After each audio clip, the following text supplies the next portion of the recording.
undetectable equals untransmittable. It's the card and the most best powerful card that we have right now. So if I'm going to play my three-headed blue-eyes white dragon, then I'm going to go ahead and play my three-headed blue-eyes white dragon. That is such a Yu-Gi-Oh reference. Sorry, I'm such a nerd. I was gonna say, I'm just totally lost in that one. It's like, okay. I think sometimes we just forget that we're still human beings.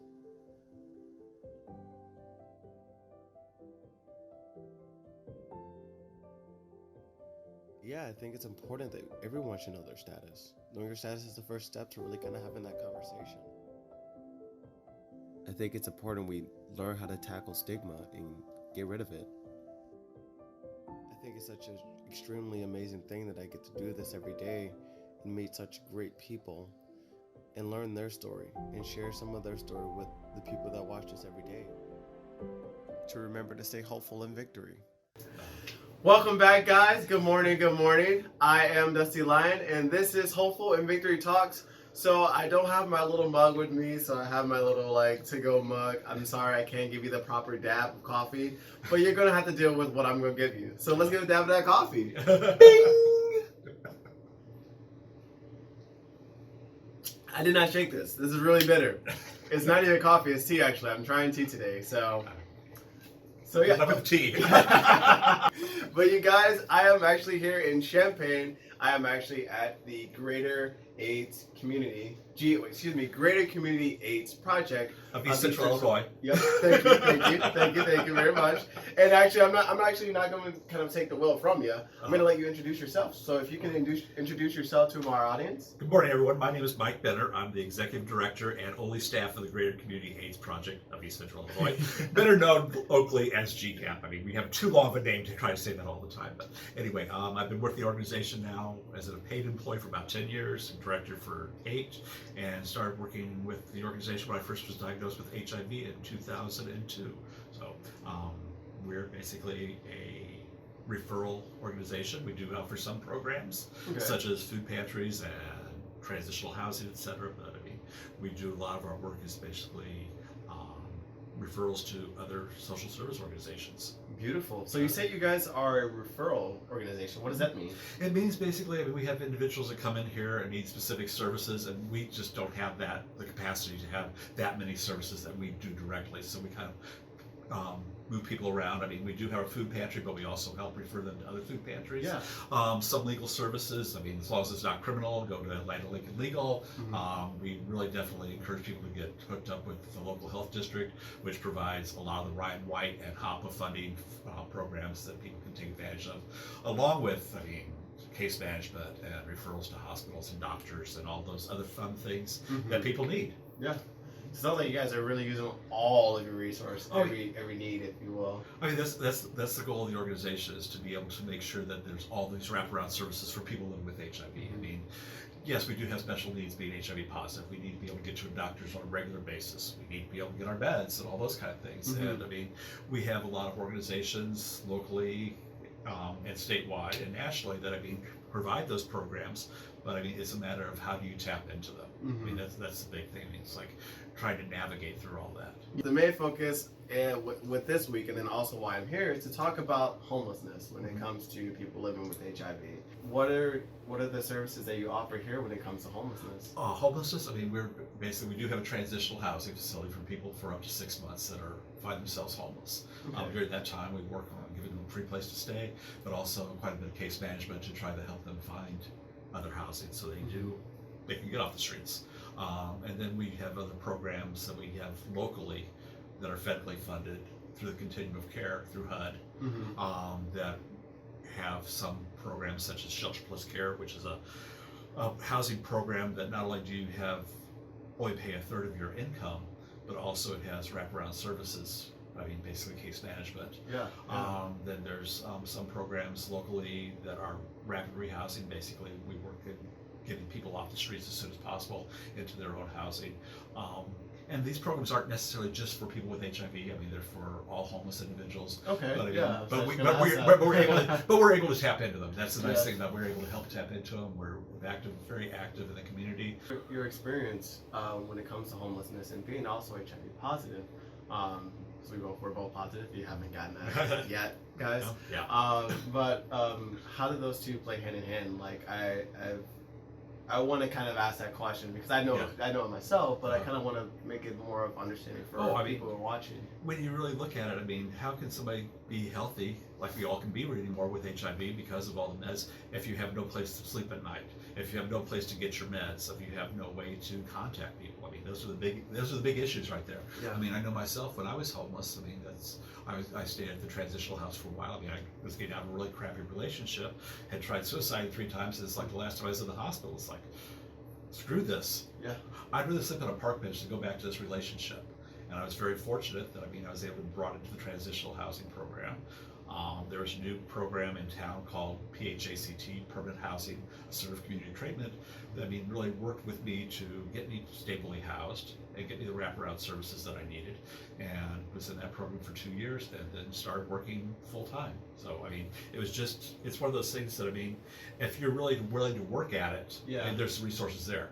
Sometimes people just want that entitlement process that is like, okay, I'm HIV positive, I expect to be taken care of for the rest of my life. And unfortunately, in 2019, that's just not the thing. Face it, folks. We're going to live for a good long time. It's not like the days of 1985 where, I'm HIV positive, I have AIDS, and you're making out your final will and testament because you know it's only going to last for another 2 years. And I'm not laughing because I'm like, oh God, that's funny. I'm like, no, but it's that mindset it's the mindset people have. Many individuals just haven't been able to, that are living with HIV, especially newer diagnoses, just haven't been able to catch up to what it's like today. They see the old images of it. They see movies like Philadelphia and Dallas Buyers Club, and they see what it was like in the bad old days.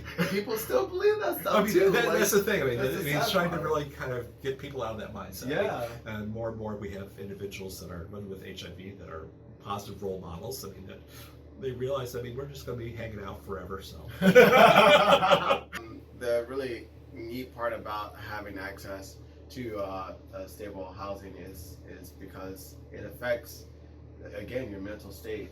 When you don't have that stability, you're constantly worrying about, okay, where am I going to lay my head at? Where am I going to put my things at? Where am I going to put my medicine at? Right. Like, it has to be at a certain room temperature. Like, the point is to have that peace of mind. And when you don't have that, it creates more conflict.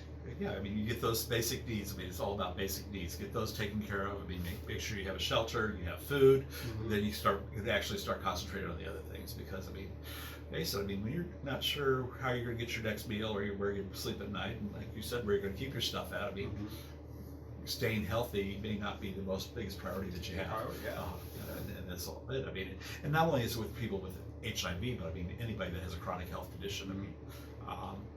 You have those Pavlovian needs, and you start there and you start working your way up. Yeah, we do have a food pantry. That we've been very fortunate that we've had it now for over 20 years.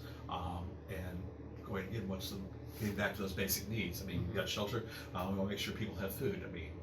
That there are a lot of food pantries in town, but we really like to make sure that people have what they need. It's a completely client choice. They're not getting prepackaged boxes of food that have stuff that they have no need for. It's like you go there, you pick out what you want, because you know it's something you're going to use. Fill a bag of marshmallows. We're going to do this. And leave the filter fish there.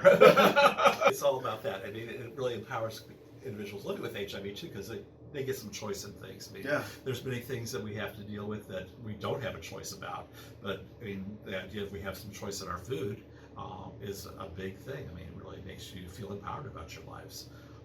We do offer some emergency assistance. There's a lot of programs out there already that people can get part of their rent paid for, or their utility bills, but we also add that supplemental little bit of security, knowing that we can help out. But our biggest one is not necessarily the housing things, but it's more for medical co-pays. You have people that aren't working or have very limited income. Even like a $2 or $3 copay on a med can be quite substantial. We all know that. You need to have not only your HIV meds, but you may have other ones that you have to take. You may have to have blood pressure medicine and those kind of things, or allergies, or any variety of things. To keep you, the healthier somebody can stay, the less the HIV is going to progress into something more serious. Because face it, HIV and AIDS don't kill somebody, it's their opportunistic infections. I mean, it's like complications. Yeah. always a complication. So yeah, it's like we can keep all those complications at bay. Things go a lot better. Locally, I mean, one of the most fantastic things that we have locally is that we have a very extensive bus system that really works well. I've heard. You can get anywhere in town, basically. Okay. I mean, a lot of that is thanks to the University of Illinois. I mean, the students are a big user of that, but I mean, people can get to their doctors and wherever else in town. But a yearly bus pass is only $84. Oh wow. So I mean, we That's are damn near. locally. I mean, they dropped the price substantially about 8-9 years ago. I mean, it used to be like $200-300 for a year. Oh wow.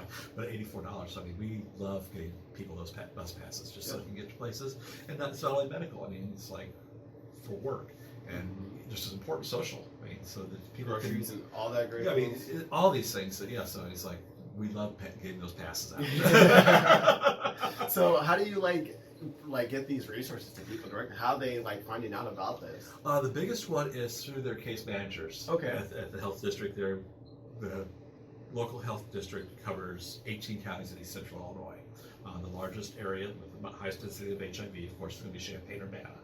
And we basically take referrals from those case managers. We also do from the HIV section of Carle Hospital, which is local HIV service provider, more or less. We really don't take direct client requests. Just because it's a little bit difficult, you have all the paperwork and stuff like that, and we really don't like keeping any more confidential records in our office than we have to. So we figured that okay, if somebody else has some verification of somebody's HIV status, it's like that's good for us. We can run all that resource through that. Right? Yeah, exactly. So I mean, we're like I said, we're once again we're kind of like that little agency that has all of our tentacles everywhere else. Just try to help people. Just try to help everybody. That's what we're all. We're just trying to reach out, give you a good reach around. And let you know. Illinois it's still kind of getting hit pretty hard. Yeah. So you try to help as many people as possible, but I know that isn't always the case. Right. So how are you kind of utilizing the limited amount of resources that you do have to help the people in your community? I would basically have to prioritize people. I mean, who is the most at risk? I mean, who's by having an agency such as ourselves. I mean, what are we going to do to help keep this person housed? I mean, and that's what we need to do. I mean, it's like, okay, we can help 1 month. Where are we going to get the resources for the next month? And that's where we start turning to basically federal funding that's passed through the states. I mean, that's where we look at housing opportunity for people with AIDS or White Part B funding. And as I said, I mean, those programs, I mean, they're not an entitlement program. They're not something that's going to be ongoing for a long period of time. It's to help you get through this hump right now. That there's something that's happening in your life that, I mean, has caused you to be able to be in this situation. So we want to get you over that hump, and then hopefully that you'll be in a situation where you can continue paying what you need to pay. Yeah, I was interested more myself. I was like, oh, I kind of wonder if you guys, cause I know there are a lot of small groups and organizations that kind of help people living with HIV. Yeah. But this was one I like learned about maybe within the past 2 weeks, and they're just like, wow, this is like a really, really awesome place. Yeah, I mean, the programs are fantastic. I mean, and there's been a lot of changes in how we've handled things over the years. I mean, as the face of HIV as it's gone from terminal to chronic, things have to change a little bit. I mean, and unfortunately, we've lost some organizations, small not-for-profits, because there's only limited funding. I mean, even in McLean County, I mean, they used to have an AIDS task force that disbanded a few years ago. I mean, even in our own area, we had Vermilion County AIDS task force. I mean, they just got to the point that they just weren't able to sustain themselves, so they kind of passed the baton over to us, to GCAP. I mean, they had always been part of our service area, but they used to have their own set little group of people, and sometimes it just doesn't work out anymore. Now, how are you? Not we, but how are you and your organization is kind of going forward with the different changes and different ways that people are getting access to resources? The biggest one is we're working on empowering people. I mean, that's the biggest thing. I mean, 20 years ago it was basically doing what you could just to get them through day 1 to day 2. Now it's like we're really pushing people that, okay, you're able to work, we need to work on finding you a job. There's lots of resources that offer fantastic ability to, if you can't go out and find a job right away, they offer training programs, etc. So I mean, we really encourage people to get hooked up with that. I mean, there's counseling services, and just accessing those things that are locally available. Because I mean, sometimes people don't know that they're out there. So so we got to go out there and kind of like remind people it's here. You may not want to do this. We're not going to force you to do this, but we can suggest that you do this because I mean, we can't hand you everything. I mean, you have to put a little bit of effort into it. Yeah, you can't help everybody, so you try to help people who are kind of already taking those steps, because that way you can get them to the next step that they need to be, and then you can backtrack and then work on helping others who need that little leverage as well. Yeah, I mean, there's all sorts of different levels. I mean, basically, I mean, some people are just going to always need help. I mean, just in a situation that there is no other option for. And others, I mean, just need to have that positive encouragement. I mean, have those little nudges along the way, and have the stepping stones kind of laid out there in front of them. It's like, okay, they can jump from one to another stone. But I mean, it's like you have to know where the next stone is. You can't go blindly. Otherwise, you end up at the bottom of the pond. On your ass. Exactly. But I also wanted to ask, what are some of the challenges that you faced of this organization? I mean, of course, always funding is one. I mean, I mean, you have so many people that you want to help. I mean, you just want to be able to do everything for everybody. And that's not always possible. One of the biggest challenges, I think, is just getting into school systems to make sure that people are educated. Step on in, step closer. I feel like I'm taking all the like, center space. You're supposed to be the center of attention. But no, the university level, I mean, you would hope that individuals know a little about HIV. I speak to probably close to 3,000 students a year in various classes, and some of the questions you get afterwards, after I do my big presentation, stuff like that, and I always like to leave about 20 minutes for a question and answer, and you're hearing things that this should have been taught back in high school, if not before that. So I mean, you'd want to get into the junior high schools and high schools to try to explain this information, but there's still a lot of pushback from administration from doing that. I mean, they want to do HIV in 10 minutes. It's like, no, that's not. No, it's going to take at least 15 minutes. Please give me 15 minutes here. It's going to take a little bit more than that. And let me use something besides penis and vagina. There are other things.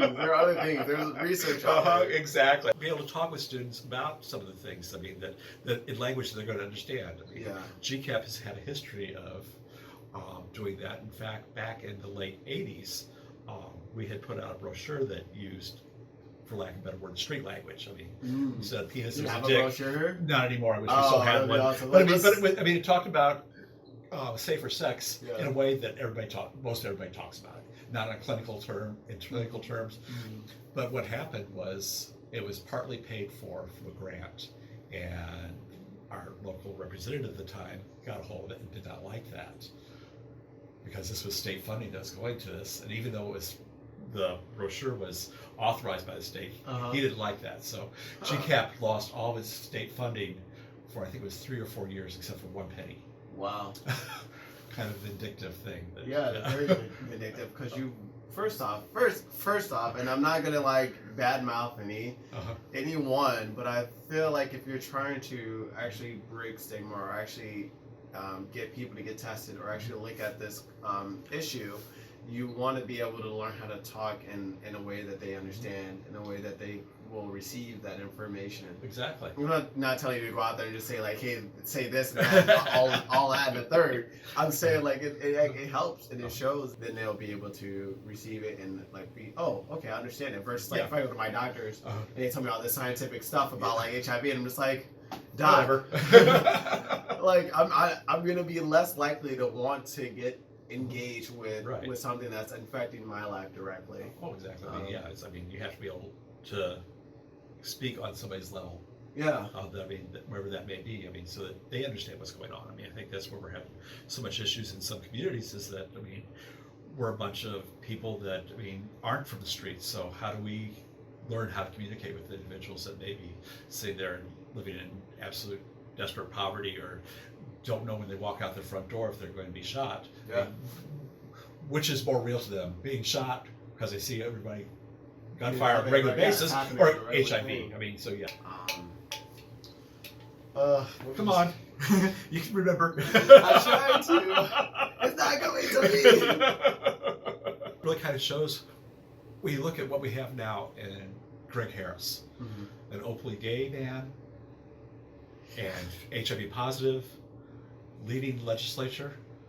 That is, I mean, back when we lost our funding back in 1989, because we were talking about penis, or dicks and pussy, and what we have now is just, I mean, it's, you can't believe the change. I mean, it's really kind of amazing that, and Greg out there willing to be who he is and not afraid of it and moving things forward. I mean, I think that shows how far the state has come over the years. I mean, that shows you how far HIV has come over the years. I mean, that now, yeah, it's a part of me, but it isn't defining of me. And people are accepting of it. I mean, they've seen the work that I do, and they respect me for what I'm doing, not because of who I am. Exactly, and I think that's such a thing that a lot of us have to learn, is that, you know, we got to be able to kind of, I say this, and I don't say this in a very religious way, but I mean it in all types of realms. But kind of learning who you are, walking in your truth, and just kind of existing in that. I was less likely to go to my appointments because I didn't have transportation. I didn't feel very motivated about myself because, you know, I didn't know about HIV. I didn't know a lot about it. So I'm like, you know, there are definitely people out there who don't have access to that information, but may have access to social media, may have access to the internet, you know, and that's the crazy part, because everyone nowadays have access to the internet, you know. Pretty much, yeah. So it's kind of like how are we defining ourselves and sharing that information that way. And that's why things like you're doing are so awesome, because people can go click on this and actually get some information, some actual information, not just something that somebody put out there because after a while you can have yourself Dutch elder disease. I mean, a person can't, because if you follow enough links, it's going to tell you that. Go see a professional. Exactly.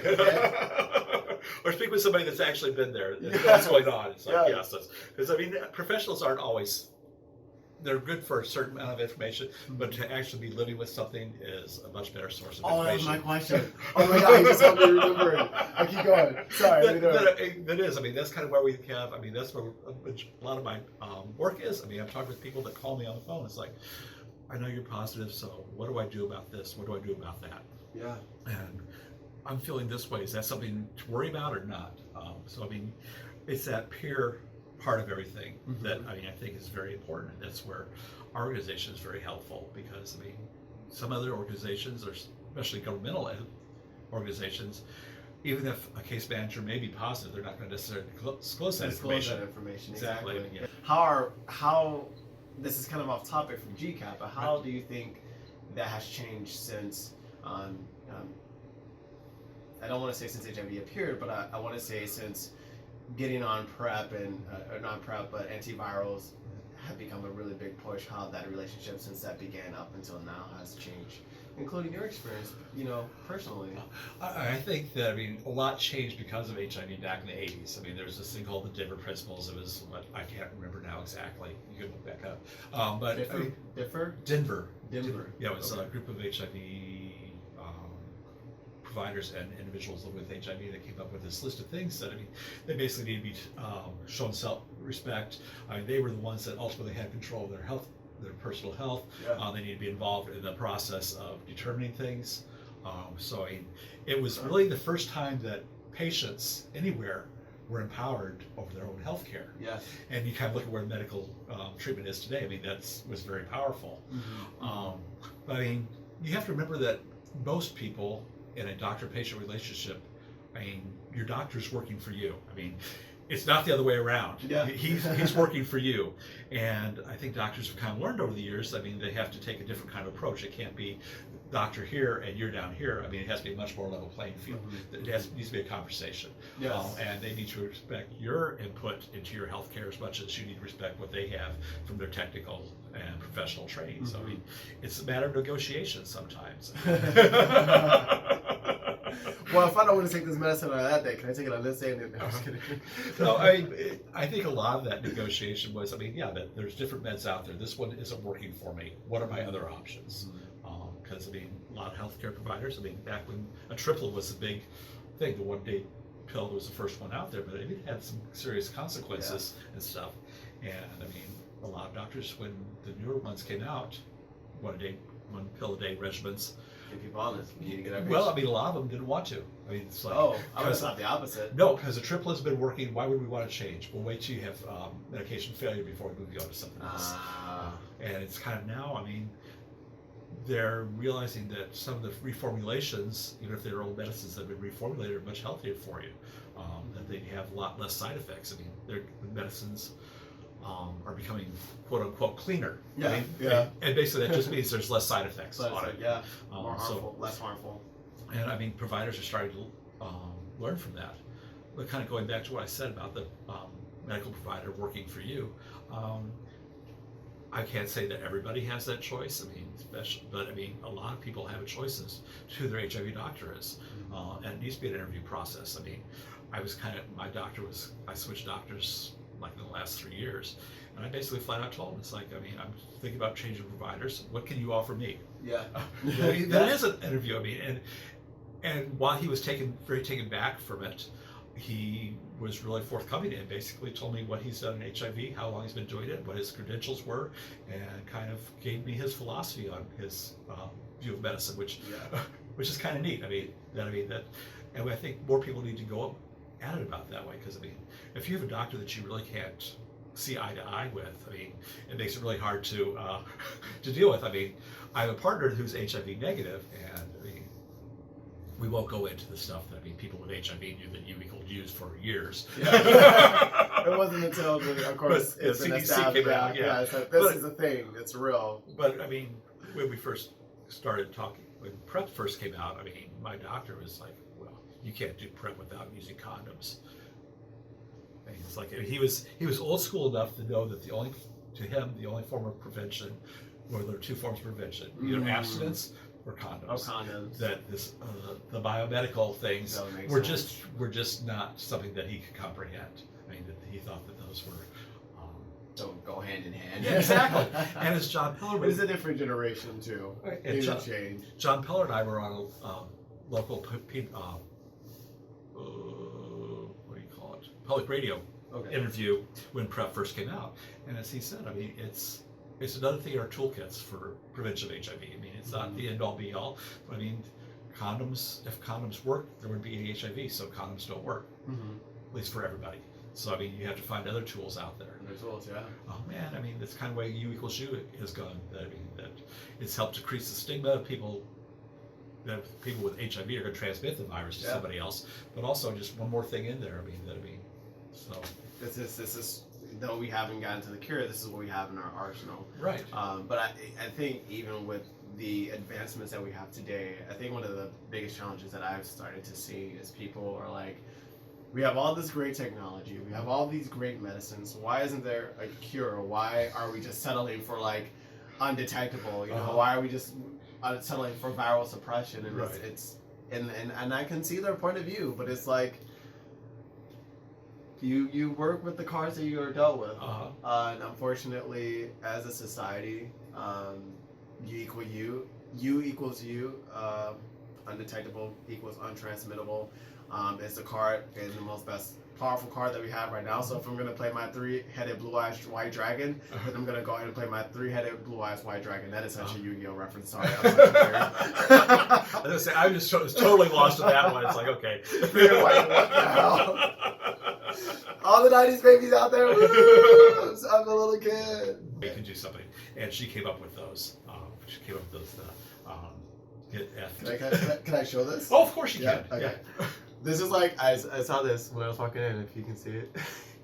I'm like, wait, we need to talk about this. We need to talk about this. Yeah. And then, of course, the U equals U as well. I just kind of wanted to show some of the cool stuff in his office. Yeah, and we also had one, I think we're all out of them, that's no F given unless you get tested first.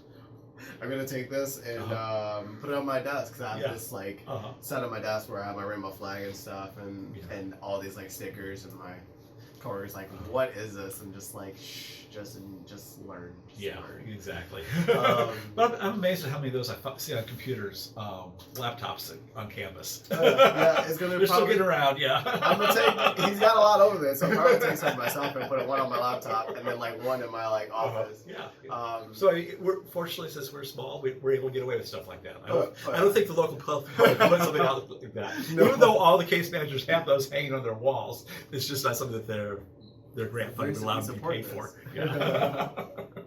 But if you don't have anything else we kind of wanted to talk about, that's all we have today, guys. Well, I do want to thank you for again watching this awesome episode, and if you haven't already, go back and watch all the other ones. I've been doing some really good episodes with Champaign, U of I, EIU. If you haven't seen the episodes, go back and watch those episodes, and also subscribe to my channel, share this video, go and like our wonderful page, GCAP's wonderful page on Facebook. They also have a website, and I'll be sharing all those great resources with you guys in the description below. Also, along with this video, so as it plays, you'll be seeing a little graphic somewhere, like either above me or between us, wherever it fits when we talk about it. I'm definitely going to be sharing a crap load of stuff with you guys and Awesome. from your website as well. Again, guys, I am Dusty Lion, and this is Mike Bennett. Thanks for watching, everyone. Bye.